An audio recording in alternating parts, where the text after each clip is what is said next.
Recently একটা ঘটনা আমার সাথে ঘটছে, বলতেছে এটা বোঝার জন্য, যেহেতু এখানে একটা কথা আসছে ধৈর্যের, এজন্য বলতেছে। আমার সোহরাওয়ার্দী ভর্তি করছি গত বুধবার, গত বুধবার সোহরাওয়ার্দী ঢাকা।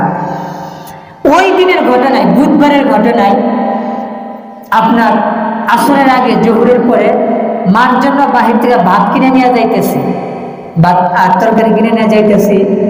পেছনে একটা লোক, ভদ্রলোক, ছাতা আছে, মাস্ক পরা, প্যান্ট শার্ট পরা।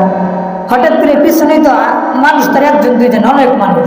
তো ভাই ভাত নিতে আসে, মানে সপ্তাহ পরিপূর্ণ হুকুম বলা যায় না, মানে যেমনটা ঘটনা ঘটছে আর যা বলছি তার কিছুটা। ভাত নিতে আসে, হ্যাঁ ভাত কার জন্য? মার জন্য, অসুস্থ তো, ভর্তি করে। অসুস্থ, আমারও মা আছে, বাবা নাই।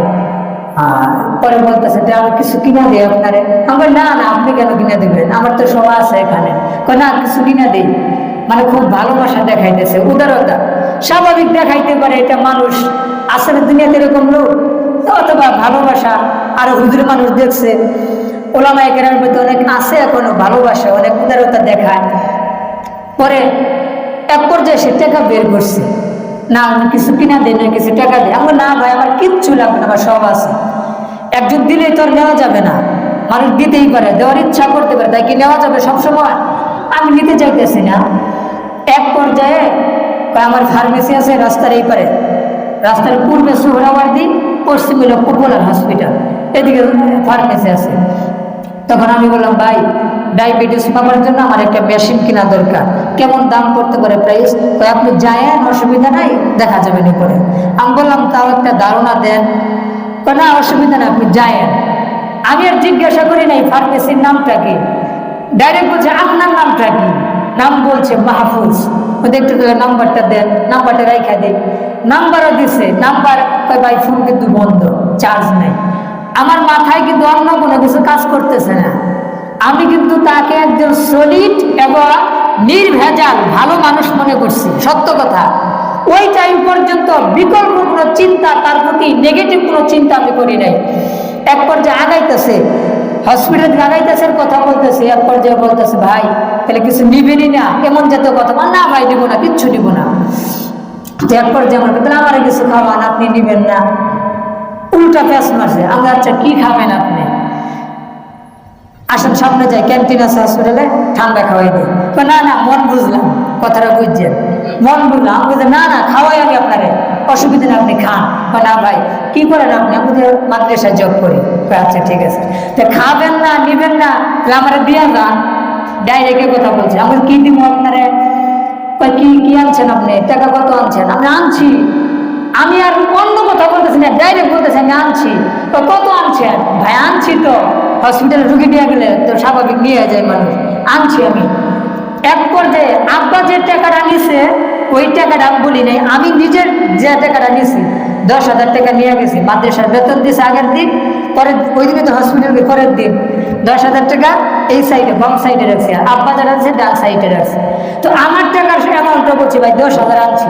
দেখেন চালাক মানুষ কেমন বুক হয়ে গেছে। আমি চালাক মানুষ আপনারা কইছা, কেউ কি 100,000 টাকা শিকার যায়? একটা অপরিচিত মাইসের সামনে নিজের টাকার কথা কেউ শিকার যায়? এ কি ডক্টর? কথা বল, ডক্টর, হাসপাতালে কর্তৃপক্ষ কেউ? তা আমি কেন তার কাছে বললাম 10,000 টাকা? আমি নিজেও বুঝি নাই কেন বললাম 10,000 টাকা। দেন ভাইদেরা দেন, কি আজব কথা। সে যে বলছে দেন, আমি প্রশ্ন করে ভাই কেন টাকা দিব বলতে পারি না। আমি আচ্ছা টাকা নেবেন আপনি? দেন আমার কথা কেব, কয় টাকা নেব, দেন, বাই করেন। আমি অলরেডি 10,000 টাকা বের করে তার হাতে দিয়ে দিচ্ছি। কয় হাজার টাকা? 10,000। আমার 1 মাসের ফুল বেতন, 1 মাসের ফুল বেতন 10,000 টাকা তার হাতে দিছি।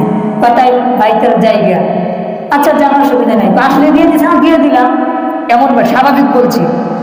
দেওয়ার পরে আমি যে চলে যাইতেছি, এরপরে আমার তখন একটা হুশ নেই, আরে ভাই একটা অপরিচিত মানুষ, আমি 500-1,000 হলে সেটা স্বাভাবিক, এমনি দিন পুরো 10,000 টাকা আমি আনছি একটা কাজে বা কোনো দরকারে, আমি যে দিয়ে দিতেছি, তারা তো বলছে পুরো 10,000। আমি যে আমার পরীক্ষা নিরীক্ষা করবো, টাকা লাগবে না, এই টাকা আমি কই পাবো? এটা আমার মাথায় আর ধরতেছে না।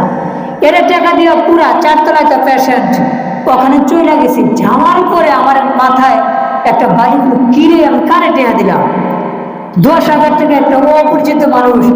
আমার কাছে মনে হয়েছে কি যখন দিছি আমি তো পেয়ে যাবো টাকা, 1,000 টাকা নিবে, মানুষকে কি কারো টাকা নেয়? স্বাভাবিক।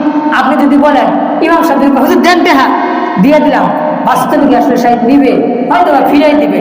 আমার ধারণা ওই সময় মতো কাজ করছে, নিজে যতক্ষণ ছিলাম ফিরিয়ে দেবে, এই কি আমার টাকা নিবে নাকি?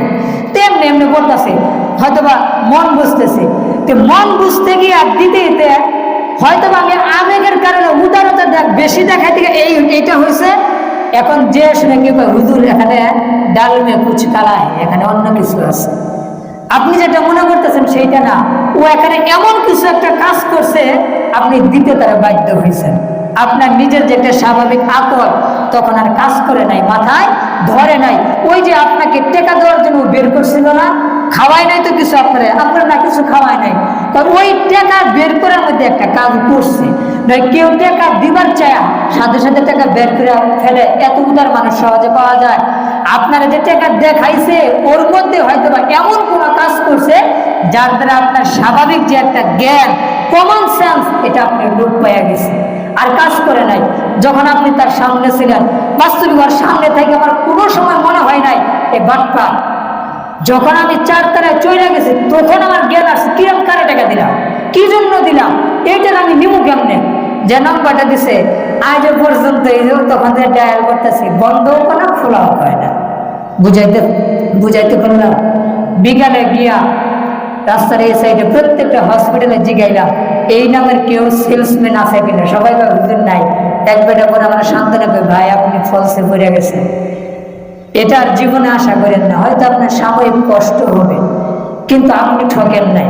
একজন আম মানুষ ফার্মেসিতে ওষুধ দেবে, এই সান্ত্বনা আমি নিজেও জানি। আমি জানি না কতক্ষণ, আমি জানি না। আমি কি করলাম, কষ্ট লাগলো একটু, আরে মানুষ আর পাইল না, বাচ্চা বাচ্চা আমার এই পাইছে, বেটা ব্যাগ করে আমার এই সিলেক্ট করছে, এই ভদ্রলোকটা একটু কষ্ট লাগে, নিজে খাইতাম তাও একটু সবুর অন্যভাবে দিতে পারতাম, বা চিকিৎসা বাবদ খরচ করতাম মার পিছনে, তাও সবুর। এরা মানে অযথা একটা মানুষ কেমনে কেমনে চিন্তা এত করে নাই, ডাইরেক্ট পকেট কাইটাও নেয় নাই, চায়া তো নেয় নাই, ওর দিলে তো অন্য কিছু, ও তো অন্যায় করছে, ওর নিয়ত অন্যটা। ওর যদি সলিড নিয়ত থাকতো, সত্যিকার কেউ ফার্মেসির লোক থাকতো, ওকে ফার্মেসি দিয়ে পাইতাম কিনা, বাবু আমার নম্বরটা রাইখা দিত মজা করলে। ওর নিয়তি ছিল এটা, ওর ধান্দাবাজে কামাই সিস্টেম, এটা দুনিয়াতে কামাইয়ের বহু সিস্টেম বেরিয়েছে, হারাম তরিকার বহু কি বেরিয়েছে সিস্টেম। এরপরে এখনো পর্যন্ত আব্বারেও কই নাই, মা তো অসুস্থ, মারেও কই নাই, বলা যাবে এটা? এই যে বাবারে মারে না বলা, এটাও কিন্তু একটা ধৈর্যের পরিচয়। কারণ আব্বা তো গ্রামের মানুষ, হের কাছে 10,000 টাকা মনে করেন 10 লাখ টাকা, কথা বুঝাইতে পারলাম? আরো তো এখন বিপদের সময় অনেক উপকার আসতো না, এই জন্য তারা বলি নাই এমনি পেরেশান। আমি নিজে নিজে হজম করছি, বাসায় ফোন দিয়ে গেলাম কামতে হয়েছে এটা। এখন আমার বিবি সাহাবা দিনের জ্ঞান কিছু হলেও আছে, আলেমা মানুষ, আমার বোঝা আচ্ছা অনেক সময় অনেক জানের বিপদ মালের উপর দিয়ে চলে যায়, হতে পারতো আরো বড় বিপদ ছিল, আল্লাহ পাক এই টাকার মাধ্যমে বিপদটা উদ্ধার করছে। আপনি এটা মনেই করেন না, আর মনে করলে অসুস্থ হয়ে যাবেন, আপনি নিজে অসুস্থ, আপনি মনে করেন না, সবুর দেন।